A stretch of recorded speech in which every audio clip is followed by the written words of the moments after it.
Sir आजकल anxiety बड़ा common हो गया है, मतलब मेरे पास भी बहुत केस आते हैं। हमारी एंग्जाइटी क्या है, हमारी परेशानी क्या है। मुझे मेरी 2 कारें सुख नहीं देती, मुझे मेरे सगे भाई की 4 कारें तकलीफ देती है। मैं मानता हूँ अंग्रेजी तुम्हें कार देती है, पर हमारी भारतीय भाषा तुम्हें संस्कार देती है। अगर बेटा राम को नहीं जान पाएगा तो एक दिन अपने बाप को भी नहीं जान पाएगा। बाबा रामदेव भी बोलते हैं कि योग करो, जी जी। योग से बीमारी दूर होती है। और मैं कहता हूँ योग से बीमारी दूर होती है तो आप दवाई क्यों बना रहे हो। इफेक्टिवनेस। कोविड के 3 करोड़ पेशेंट हुए जी जी। मुल्क में, लेकिन इस मीडिया ने 140-35 करोड़ के दिमाग में भय पैदा कर दिया। अंगों के व्यापार भी हुए इस मामले में। और जो वैक्सीन आई गई उसमें भी मैं समझता हूँ कोई भी वैक्सीन 6-7 साल की कम से कम उस पर रिसर्च वर्क हो तब आनी चाहिए।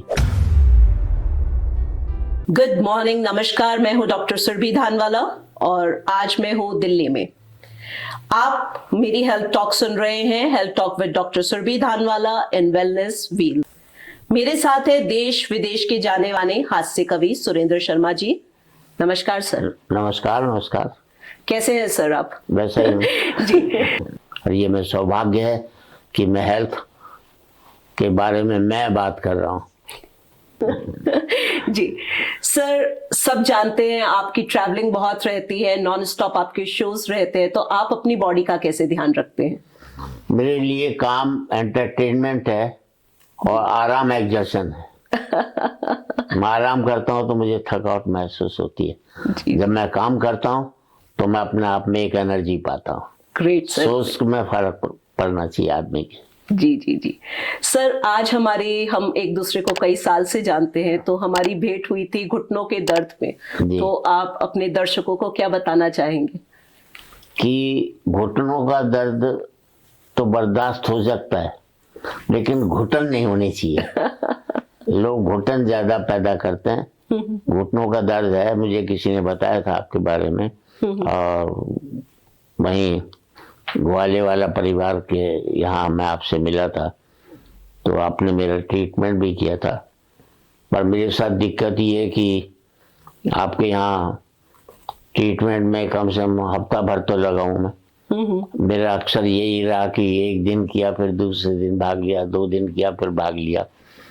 लेकिन वहाँ जो मरीजों से मैं मिला हूँ वो बहुत ही, मतलब ये देखिए कि इतनी पीड़ा को उन्होंने बताया कि किस तरह से किस स्थिति में आए थे और किस स्थिति में ठीक होकर के स्वास्थ्य लाभ कर रहे हैं। जी जी। तो मेरा मानना है कि ओशो ने कहा था, जब आप हंसते तो ईश्वर की प्रार्थना करते, जब आप किसी को हंसाते हैं तो ईश्वर आपके लिए प्रार्थना करता है। तो आपको कहीं मंदिर जाने की जरूरत नहीं है। लोगों को आप हंसा देती हैं, उनकी पीड़ा को हर लेती हैं। मेरे ख्याल से इससे बड़ी पूजा नहीं हो सकती। Thank you so much sir. Sir जैसे कि आजकल बड़ा कॉमन हो गया है नी की सर्जरी बोलना, आपको भी बोला गया था, तो आप क्या कहना चाहेंगे दर्शकों को कि घुटने की सर्जरी कितनी जरूरी है? घुटने की सर्जरी तब जरूरी होती है जब अंदर से टेक्निकली कोई हड्डी टूट जाए या वो टूट जाए।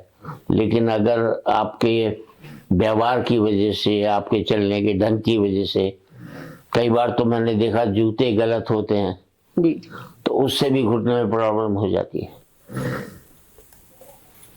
तो एक बहुत हमारे कवि चुटकुला सुनाते हैं, एक आदमी के घुटने में दर्द हो गया, डॉक्टर के पास गया, उसकी दोनों टांगे नीली पड़ी हुई थी। तो उसने कहा तेरी दोनों टांगे काटनी पड़ेंगी। दोनों टांगे उसकी काट दी गई, फिर भी जीन्स पहना दी। फिर गया, बोले डॉक्टर साहब अभी भी मेरे घुटने में नीला रंग पड़ रहा है जो आपने टांग लाई थी। ओहो, तेरी तो जीन्स ही नीली थी, वो रंग छोड़ दी थी। जी तो मैं कहता हूँ कि घुटने का दर्द है, उसमें कई आपके आहार व्यवहार के ऊपर भी निर्भर करता है जी सर। कि आप ओवर एग्जर्शन करते हैं, उससे भी घुटने में दर्द होता है। आपकी एक्सरसाइज जो है आपकी उम्र के हिसाब से होनी चाहिए। आप वृद्ध हैं तो उस हिसाब से होनी चाहिए, यंग हैं तो उस हिसाब से होनी चाहिए। तो उसके लिए हमें पहले अच्छे डॉक्टर से, आप लोगों से सलाह लेनी चाहिए कि इसमें हम क्या क्या करें ताकि ये कम से कम हो। तो सर आप जैसे नॉन स्टॉप ट्रैवल करते हैं तो आपको भी बहुत समस्याएं देखनी पड़ती है, तो आप क्या व्यायाम करते हैं? मैं व्यायाम मेरा एक ही है, मैं भूख से एक रोटी कम खाता हूँ। क्या बात है सर। मैं जंक फूड नहीं खाता। जी सर। मैं बाहर का खाना नहीं खाता। जी सर। मैं कोई ऑयली खाना नहीं खाता। तो मेरी जो खाने की खुराक है, जैसे पहले मैं जवानी में 4 रोटी खा लेता था एक टाइम में, फिर मैंने 3 कर दी। उम्र के बढ़ने के साथ फिर मैंने 2 कर दी। अब सोचता है एक आध महीने बाद 1 भी कर दूंगा, क्योंकि शरीर जितना खाना पचा सके उससे कम ही खाओ तो आप स्वस्थ रहोगे। Great sir. और नहीं पचाओगे तो आपके पास जाना ही पड़ेगा उसको। जी ओवरवेट हो जाता है, जी जी उसकी वजह से घुटनों में प्रॉब्लम होती है। जी जी। सर आपका जो परिवार है वो पहले पैरालिसिस वगैरह का इलाज करता था। हाँ। तो आप प्राकृतिक चिकित्सक को बहुत मानते हैं, मतलब जो मैंने आपको देखा है या मैंने आपसे सीखा भी है कि आप एक बहुत पॉजिटिव एडवाइस देते हैं और आप नेचुरल थेरेपीज को बहुत मानते हैं, और आपने ये चीजें की भी है कि नेचुरल थेरेपी से लोगों को रिलीव करने की आप मदद भी करते हैं बहुत बार। तो आप उस बारे में क्या कहना चाहेंगे? नहीं, मेरे बाबा थे जो आयुर्वेद से लकवे का इलाज करते थे, सूरजगढ़ में थे। आज भी उनके पोते हैं, बेटे हैं, बेटे तो कोई नहीं बचे, पोते हैं, वो सब इसका इलाज आयुर्वेद की दवाइयों से करते थे। तो मतलब आज की डेट में जो प्राकृतिक चिकित्सा है और मॉडर्न साइंस है, ये एक बड़ा कॉन्फ्लिक्ट का टॉपिक बन जाता है कि लोग डॉक्टर के पास जाते हैं, नहीं एकदम काटना पड़ेगा। और जैसे आप लोगों के यहाँ आप जो करते आए हैं, जो आपने डाइट बोली है कि प्राकृतिक चिकित्सा से भी लोग ठीक होते हैं, तो इस कॉन्फ्लिक्ट को हम क्या बोलेंगे? कॉन्फ्लिक्ट का क्या है कि इस मुल्क में सबसे बड़ी दिक्कत ये है, इस मुल्क का कोई हेल्थ बजट नहीं है। जी। मुल्क का हेल्थ बजट होना चाहिए। हेल्थ इस मुल्क में जो बजट है बीमार पड़ने के बाद का है, बीमार नहीं पड़े उसका कोई बजट नहीं है। उसके लिए अच्छी वायु होनी चाहिए, स्वच्छ वाटर आपको मिलना चाहिए, स्वच्छ खाना मिलना चाहिए। आप सड़कों पर लोग खाने की आइटम बेचते रहते हैं, उसमें कितनी धूल मिट्टी पड़ती है उसको नहीं देखते। उस पर बहुत सख्ती से निर्णय लेने की जरूरत है। और जैसे आपने एक अच्छी शुरुआत की है हेल्थ बजट की, हेल्थ के बारे में, मेरे विचार में जितने भी चैनल हैं उन सबको रोज आधे घंटे का हेल्थ के ऊपर कार्यक्रम देना चाहिए, ताकि लोग समझ सकें कि हमारी किन गलतियों की वजह से हम बीमार पड़े हैं। तो हॉस्पिटल में मरीजों की संख्या अपने आप कम हो जाएगी। हम वो सब काम कर रहे हैं जिसकी वजह से हम बीमार पड़े, वो काम करना छोड़ दो, आधे तो वैसे ही ठीक हो जाएंगे। सर आधों को तो आप ही ठीक कर देते हैं हंसा हंसा के। मेरा मानना है कि मेरी हंसाना एक राष्ट्रीय रचना है, राष्ट्रीय कविता है वो।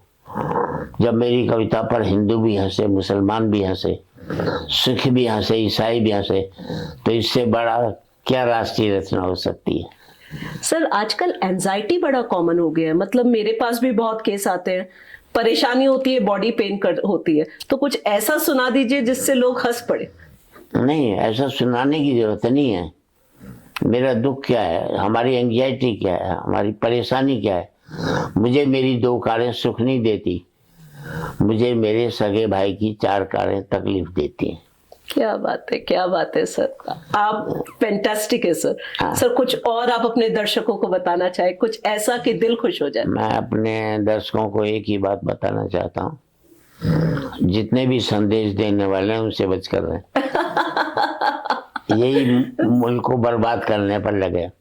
अपनी खुद की सोच पैदा करो, अपनी खुद की समझ पैदा करो। आज की तारीख में जितने इस मुल्क में 140 करोड़ लोग हैं ना, तो यंग होंगे 100 करोड़। जी जी, हर एक आदमी डॉक्टर है, एडवाइस सब देते हैं। अरे ये कर ले, और उसका क्या नतीजा निकले ये नहीं जानते। एक ने कहा, डॉक्टर तेरी भैंस बीमार पड़ी थी, तेने क्या दिया था? तो उसने, मैंने तिल दिया था, तेल का, और गुड़ दिया था बराबर बराबर, और देसी घी दिया था। तो दूसरे दिन वो आया, बोले यार मैंने भी दिया था, मेरी तो भैंस मर गई। बोले मर तो मेरी भी गई थी, मैंने ये कहाँ पूछा था भैंस का क्या हाल हुआ। एडवाइस हर एक कोई दे देता है। आज मोबाइल खोल करके बैठो, एक बीमारी डाल दो, 100 उसके आपके पास एकदम आते रहेंगे, ये करो ये करो ये करो। वो खर्चा ज्यादा बढ़ा देते, जबकि उनको ABCD नहीं होती। जैसे योग के बारे में भी है, बाबा रामदेव भी बोलते हैं कि योग करो, जी जी, योग से बीमारी दूर होती है। और मैं कहता हूँ योग से बीमारी दूर होती है तो आप दवाई क्यों बना रहे हो? फैक्ट है ना सर। हर एक चीज के में योग से आदमी स्वस्थ रहता है, लेकिन बीमार पड़ेगा तो उसको दवाई लेनी पड़ेगी। फैक्ट या आपके द्वारा जो आप नसों के द्वारा इलाज करती हैं, उसमें कुछ ना कुछ तो करना ही पड़ेगा। ऐसा नहीं सिर्फ योग से। और योग भी व्यक्ति तो व्यक्ति डिफर करता है, ये नहीं कि हर एक के लिए एक ही योग काफी होगा। जी जी जी। तो उस मामले में भी कोई भी अगर बीमारी है, एक बुखार पड़ेगा तो ये थोड़ी बुखार की सारी एक ही दवा होगी। उसको कौन सा बुखार है उसके बारे में भी उसको मालूम करके तब दवाई देनी चाहिए। हो सकता है उसको साइड इफेक्ट हो जाए उसका। फैक्ट है। इस चीज का मैं जवाब भी देना चाहूंगी ऑडियंस को। मेरे पास जो भी पेशेंट आते हैं, मैं उन्हें हमेशा एक ही चीज कहती हूँ, एलोपैथ का काम एलोपैथ करेगा, जो मेडिसिन की नॉलेज MD को है वो उनको है, जो नॉलेज थेरेपिस्ट को वो थेरेपिस्ट को है, जो हमारी पुरानी साइंस है वो पुरानी साइंस है, जो डाइट की साइंस है वो डाइट की साइंस है। जब हम सब चीजों को मर्ज कर दे, इकट्ठा कर दे, तो सब लोगों का बहुत ही कल्याण होगा और सर्जरी से हम बचा पाएंगे। लेकिन उसके लिए we have to follow all the therapy together. Vitamin D3 है तो वो D3 डॉक्टर रिकमेंड करेगा, एक्सरसाइज हम रिकमेंड करेंगे, नर्व्स पे काम हम करेंगे, लेकिन जहां सर्जरी जरूरत है वहां सर्जरी भी जरूरी है। सर मैंने एक चीज आपकी बड़ी अच्छी देखी है, आपके पास कोई भी आए कष्ट में, सर मेरे पास पैसा नहीं है, तो आप उनका हॉस्पिटल में बहुत हेल्प कर देते हैं बहुत बार। ये मेरा पर्सनल एक्सपीरियंस रहा है, तो क्या कहना चाहेंगे आप इसमें? देखिए, हॉस्पिटल्स जो हैं पहले सर्विसेज थे, जी जी, अब मैं देखता हूँ 90% प्राइवेट हॉस्पिटल इंडस्ट्री हो गए। मेरे सर में दर्द है तो मुझे सारे टेस्ट लिख देंगे, जी जी, जो कि सर का दर्द हो सकता है किसी मेडिसिन से भी ठीक हो जाए। उनका मेन मकसद है बिल किस तरह से बना पाए। जी, वो एक बड़ा अपराध कर रहे हैं। इसको सर्विस इंडस्ट्री मानो, सिर्फ इंडस्ट्री नहीं। जो इंडस्ट्री मानते हैं वो एक मुल्क के साथ भी दगा कर रहे हैं और अपने प्रोफेशन के साथ भी बेईमानी कर रहे हैं। मैं तो हर एक डॉक्टर को कहता हूँ, कोई गरीब हो तो जरूरी नहीं उससे पैसा लो, हो सकता है वो ठीक होकर उसके आंसू पूछ जाए तो आपकी इबादत भी पूरी हो जाए। फैक्ट है सर, फैक्ट है। ये चीज में मैंने एक बारी अनुभा जी मेरे साथ थी, तो आपके किसी जानकार का कॉल आया, तो उन्होंने एकदम बोला कि भाभी जी पैसे नहीं है, तो सर को बोल के कुछ कराए, तो आपने एकदम उनकी हेल्प की, तो वो बात मेरे आज तक दिल पे लिखी है। एक चीज मैं और आपको पूछना चाहूंगी, कोविड टाइम की बात। कोविड टाइम में आपकी फैमिली, आपसे थोड़ा सा आपने फैमिली को हटाया और आप खुद उस चीज को, मतलब कोविड टाइम में हॉस्पिटल्स में आपने बहुत कार्य किया और आपकी एज भी बहुत उस समय भी बहुत थी, अभी तो खैर आप यंग हो गए तो कैसा फील हुआ, लाइक इतना लोगों को हेल्प करके? खुद आपने सफर किया उस समय में, फिर भी आपने लोगों को बहुत हेल्प किया, काया माया सबसे। नहीं, मैं सतपरमानंद हॉस्पिटल है उसमें वाइस प्रेसिडेंट था उस समय। जी जी अब तो नहीं उसमें। जी जी लेकिन मैंने अपने हॉस्पिटल में जी किसी भी मरीज को ऑक्सीजन की वजह से नहीं मरने दिया। मैं रात के 2 बजे 3 बजे, क्योंकि दिल्ली में कोई भी प्लांट नहीं था, दूर दूर तक प्लांट थे, वहाँ से ऑक्सीजन ले करके टेम्पो में भरवा करके ले करके आता था। और मैं घमंड करता हूँ इस बात पर कि मेरे हॉस्पिटल में कोई भी मरीज ऑक्सीजन की वजह से उसकी डेथ नहीं हुई। सर, कभी डर नहीं लगा कि आप सबके लिए इतना दौड़ रहे हैं कोविड टाइम में, और जिस समय उस समय माहौल इतना खराब था कि रोज हम लाशें ही लाशें देख रहे थे, तो ऐसा डर कि मुझे कुछ ना हो जाए? उसमें ज्यादा डर मीडिया ने पैदा किया। जी जी कोविड के 3 करोड़ पेशेंट हुए जी जी मुल्क में, लेकिन इस मीडिया ने 140-35 करोड़ के दिमाग में भय पैदा कर दिया। ये भय करना एक बहुत बड़ा अपराध रहा मीडिया का। कई लोग, डॉक्टरों ने कई हॉस्पिटल में इसने बहुत खला काम किया। अंगों के व्यापार भी हुए इस मामले में, और इतना डरा दिया कि एक सगे भाई की ऐसे कई लोग हुए। तो एक बहुत बड़ा अपराध हुआ है। और जो वैक्सीन आई गई उसमें भी मैं समझता हूँ कोई भी वैक्सीन 6-7 साल की कम से कम उस पर रिसर्च वर्क हो तब आनी चाहिए। वह इमीडिएटली जो वैक्सीन आई वो कईयों को साइड इफेक्ट उसके आज भी भुगत रहे हैं लोग। जी सर, वो तो मैं भी देख रही हूँ आजकल एवीएन और अपना कार्डियक अरेस्ट 30-40 साल के लोगों को, वो यंग एडल्ट में बहुत ज्यादा हुआ। जी जी जी सर, आजकल एक और लास्ट क्वेश्चन आपसे पूछूंगी। आजकल सबसे बड़ी प्रॉब्लम हो रही है अपने यंग बच्चे, जो यंग जनरेशन है, उन्हें एंजाइटी फैक्टर, सुसाइड अटेम्प्ट्स ज्यादा कर रहे हैं। आप बहुत एक्सपीरियंस है, आपने पूरा मुल्क घूमा है, तो ऐसे बच्चों के साथ ये प्रॉब्लम इतनी आ रही है, तो हमें क्या करना चाहिए कि उन्हें फोनों से दूर किया जाए और उन्हें पुरानी जो हमारी संस्कृति थी या हमारी जो न्यूक्लियर फैमिली से वापस ज्वाइंट फैमिली में लाने के लिए हमें क्या करना चाहिए? करना ये चाहिए, आज की युवा पीढ़ी जो है, बुरे से आईआईटी के बच्चे पूछते हैं क्यों पढ़े हिंदी और या कोई भी भाषा, पेट तो अंग्रेजी भरती है, क्या फायदा? तो मैं उनको एक ही बात का जवाब देता हूँ, मैं मानता हूँ अंग्रेजी तुम्हें कार देती है, पर हमारी भारतीय भाषा है तुम्हें संस्कार देती है। क्या बात है। अगर बेटा राम को नहीं जान पाएगा तो एक दिन अपने बाप को भी नहीं जान पाएगा। क्या बात है, क्या बात है सर। इस बात पे तो मेरा भी ताली बजाने का मन कर रहा है। आपके साथ बात खत्म करने की इच्छा ही नहीं हो रही है मेरी, तो और आप कुछ तो बताएं जिससे दिल खुश हो जाए। दिल खुश करने के लिए मैं ही अपना इलाज आपसे करवा देता हूँ और with paid. It's my pleasure to do. खैर, आपने बहुत नया काम जो शुरू किया है जी जी, और ये हर एक चैनल को जो करोड़ों कमाते हैं जी जी, उनका भी एक मुल्क के प्रति फर्ज बनता है कि ऐसे कई लोग जो समाज की सेवा फील्ड में कर रहे हैं, चाहे एलोपैथी के जरिए या आयुर्वेदिक के जरिए या आपकी जो थ्योरी है जो नसों का है और भी कई हैं, उसमें उनका एक एक का इंटरव्यू लें ताकि हम लोग बीमार होने से पहले वो काम कर लें कि हम बीमार नहीं पड़े। क्या बात है सर। सो मैं बताना चाहूंगी, जैसे सर ने कहा खाना, कोई भी चीज, उसका जो जन्म होता है वो आपकी डाइट से होता है। कफ वात पित्त उत्पन्न होता है तब जब हमारा खाने का गड़बड़ हो।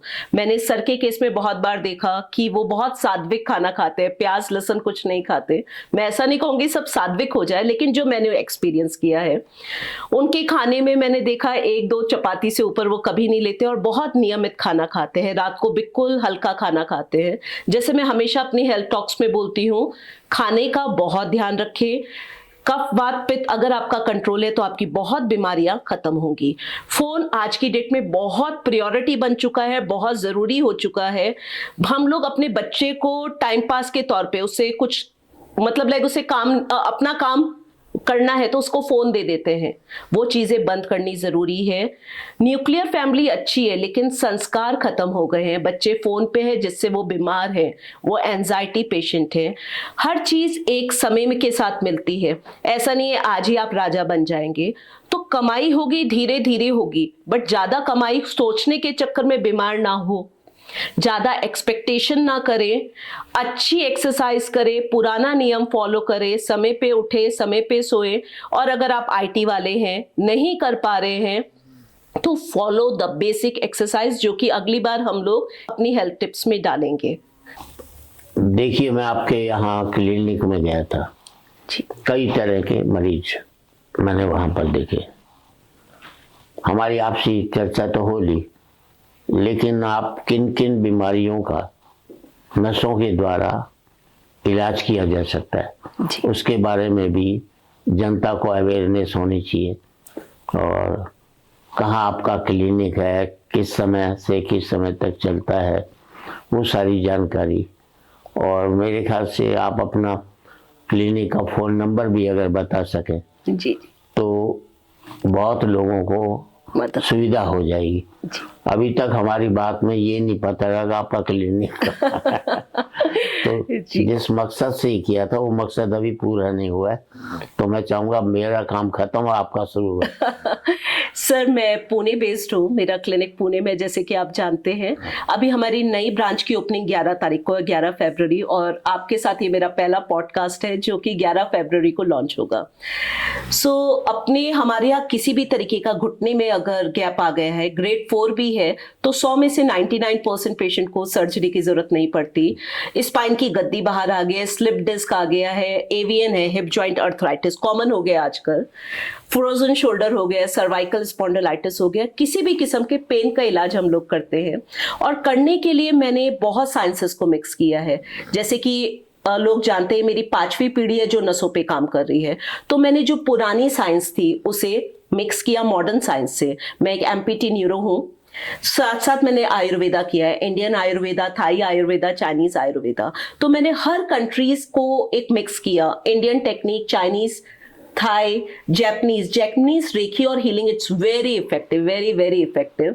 सो मॉडर्न साइंसेस, हम मेडिसिन की भी हेल्प लेते हैं जिसमें हम एमडी मेडिसिन से कांटेक्ट करते हैं। मैं होम्योपैथी की भी मदद लेती हूँ, मैं आयुर्वेदा की भी मदद लेती हूँ, जिसके लिए हमारे पास एक्सपर्ट डॉक्टर्स भी हैं। तो हम लोग सारी पैथीज को मिक्स करके कुछ इस तरीके का इलाज करते हैं जिससे लोगों को सर्जरी की जरूरत ना पड़े, जिसमें हमने मॉडर्न इक्विपमेंट्स भी लगाए हैं। जैसे रोबोटिक मशीन्स हम लोगों ने लिया है, स्पाइनल डीकम्प्रेशन, नी डीकम्प्रेशन, मैं कायरो करती हूँ। तो जहां जिस चीज की जरूरत है वो मॉडर्न और एंशिएंट साइंस को हमने मिक्स करके लेके आए हैं। बहुत अच्छा। आपका फोन नंबर वगैरह? मेरा फोन नंबर वैसे तो डिस्प्ले में दिख रहा है, लेकिन 7745072727, डॉक्टर सुरभि धानवाला। ये यूट्यूब चैनल है, इसको लाइक कीजिए और सब्सक्राइब कीजिए और अपने दोस्तों को भी भेजिए ताकि वो भी स्वास्थ्य के बारे में एक अच्छी जानकारी प्राप्त कर सकें। मैं थी हास्य कवि सुरेंद्र शर्मा जी के साथ। जल्दी ही अलग अलग हेल्थ टॉपिक में मैं आपसे मिलती रहूंगी वेलनेस व्हील्स में। आप लाइक करें, सब्सक्राइब करें। Thank you.